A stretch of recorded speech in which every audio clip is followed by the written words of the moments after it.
নমস্কার, আমি রনিতা আর আপনারা রয়েছেন রনিতাস কর্নারে। পেছনে দেখেই বুঝতে পারছেন আমি এখন কোথায় রয়েছি। আগ্রার সেই বিখ্যাত অষ্টম আশ্চর্যের এক আশ্চর্যের সামনে, তাজমহল। খুব সুন্দর এখন ওয়েদারটা পেয়েছি, আর খুব বেশি ভিড়ও নেই। আজ সোমবার, আমাদের দিল্লি আসার 3 নম্বর দিন। সোমবারই বেশিরভাগ জায়গায় দিল্লি বন্ধ থাকে, তাই আগ্রাটাকেই আমরা আজকে ঠিক করে রেখেছিলাম যে আজকে আসবো আগ্রা।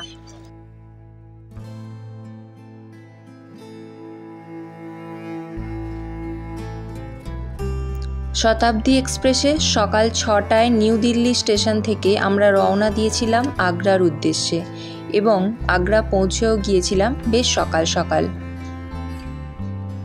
আগ্রা স্টেশনে নেমে একটি অটো নিয়েই কয়েক মিনিটের মধ্যেই পৌঁছে গেলাম সেই বহু প্রতীক্ষিত তাজমহল দেখতে। অটো আমাদের যেখানে নামিয়ে দিল সেখান থেকে 10 টাকার বিনিময়ে 3 জনের পায়ের কভার কিনে নিলাম। কারণটা একটু পরে জানাচ্ছি। তারপর আবারও একটি ব্যাটারি কার ভাড়া করে চলে এলাম যে মেন গেট রয়েছে সেখানে। এই মেন গেটে এসে আমরা খাবারের ব্যাগ জমা করলাম এবং অবশ্যই টিকিট কেটে পৌঁছে গেছি আস্তে আস্তে কয়েকটি গেট পেরিয়ে এই যে আমাদের সেই বহু প্রতীক্ষিত তাজমহলের সামনে।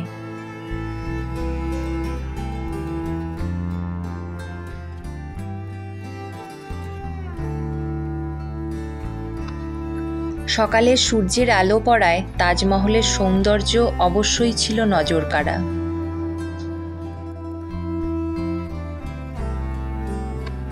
ভোরবেলা বেরিয়েছিলাম সকাল সকাল, তাই পৌঁছাতে পেরেছি। ওয়েদারটাও পেয়েছি খুব সুন্দর এবং ভিড়টাও ছিল কম।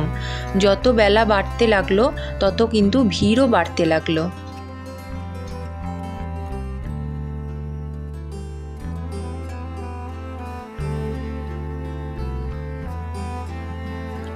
যমুনার ধারে এসে মনটা অন্যরকম হয়ে গেল।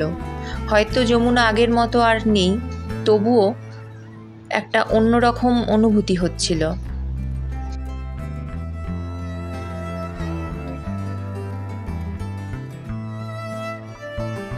আগেই আপনাদের পায়ের কভার কেনার কথা বললাম, কারণ এখানে তাজমহলের ওপরে যে মার্বেল পাথরের ওপর কোনো রকম যাতে নোংরা না হয় সেই কারণেই হয়তো পায়ের কভার পরে তবেই কিন্তু এর ওপরে উঠতে দিচ্ছে, বা ভেতরে ঢোকার জন্য অবশ্যই পরতে হচ্ছে। এটা কিন্তু মাস্ট, এটা কিনতেই হবে।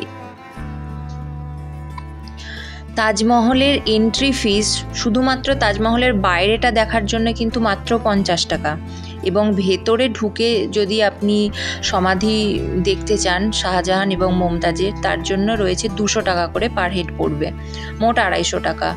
অনেকেই আসছেন যারা ভেতরে হয়তো একবার ঢুকেছেন, তারা আর ভেতরে যাচ্ছেন না। আমরা কোনো দিন আসিনি, সেই কারণে আমরা 250 টাকা করেই টিকিট কেটে আমরা ঢুকলাম। বাচ্চার কোনো রকম টিকিট লাগেনি। বাইরে বেশ কিছুটা সময় কাটালাম, এত সুন্দর আকাশটাও লাগছিল, সকালের ওয়েদারটাও খুব মনোরম ছিল। আস্তে আস্তে বেলা বাড়ার সাথে সাথে গরমটাও কিন্তু বাড়ছে। এখানের ওয়েদারটা সত্যি একটু অন্যরকম।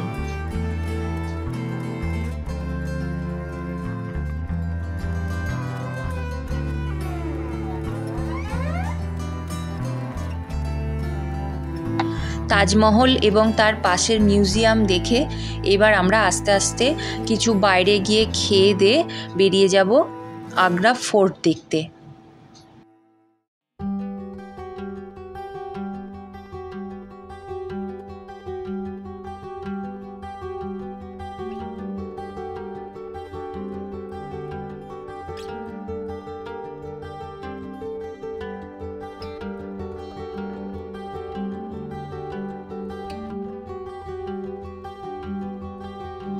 তাজমহল দেখিয়ে একটা অটো নিয়ে আমরা চলে এসেছি আগ্রা ফোর্ট দেখতে। খাবারের ব্যাগ কিন্তু কোনো জায়গায় নিয়ে ঢুকতে দেবে না। আমাদের সঙ্গে বাচ্চা ছিল, সেই কারণে আমরা খাবার কিছুটা ক্যারি করলেও সব জায়গাতেই এটার জন্য আমাদের সমস্যার সম্মুখীন হতে হয়েছে। এবং আমরা কিন্তু কোনো রকম গাইড নিইনি, গাইড ছাড়াই সমস্তটা ঘুরেছি, কারণ আমরা একটানা ঘুরতে চাইছিলাম না। ও প্রচণ্ড হাঁটা, যেখানেই যাচ্ছি সবটাই হাঁটা রাস্তায় ঘুরতে হচ্ছে। এই ফোর্ট দেখতেও প্রায় 2-3 ঘন্টা সময় লেগেছে এবং পুরোটাই হেঁটে হেঁটে ঘুরতে হয়েছে আমাদের। এ তো গেল আমাদের গল্প, এইবার চলুন আসি ফোর্টের গল্পে। এই হচ্ছে দুর্গর উঠোন, এই মাঝের যে অংশটি, এখানেই জল নিকাশি ব্যবস্থা ছিল।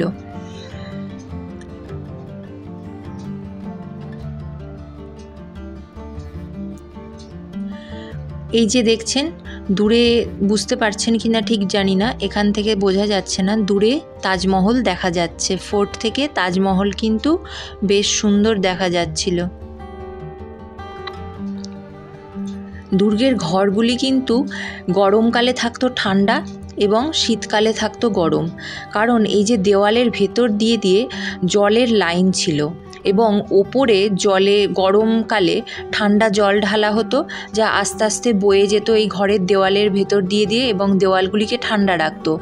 আবার শীতকালে কিন্তু এই ওপরে তখন দেওয়া হতো গরম জল, আস্তে আস্তে গরম জল বয়ে যেত, তার ফলে দেওয়ালগুলিও গরম থাকতো, ঘরটিও গরম থাকতো।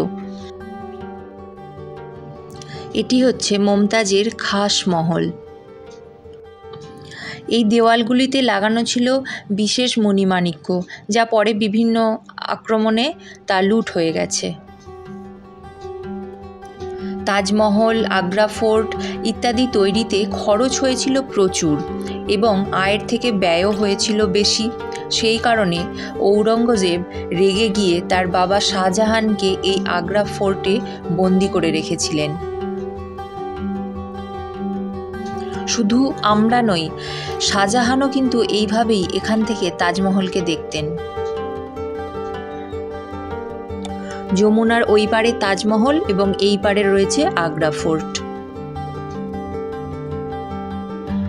দিল্লি ফোর্ট দেখে এবার আমাদের আস্তে আস্তে ফেরার পালা এবং তার সাথে দিল্লি ভ্রমণের গল্প শেষ করলাম। কেমন লাগলো আমার এই ভিডিওগুলি অবশ্যই কিন্তু জানাবেন। যদি ভালো লাগে চ্যানেলটা সাবস্ক্রাইব করতে ভুলবেন না। ভালো থাকুন, সুস্থ থাকুন, দেখা হচ্ছে এর পরের কোনো পর্বে খুব তাড়াতাড়ি। নমস্কার।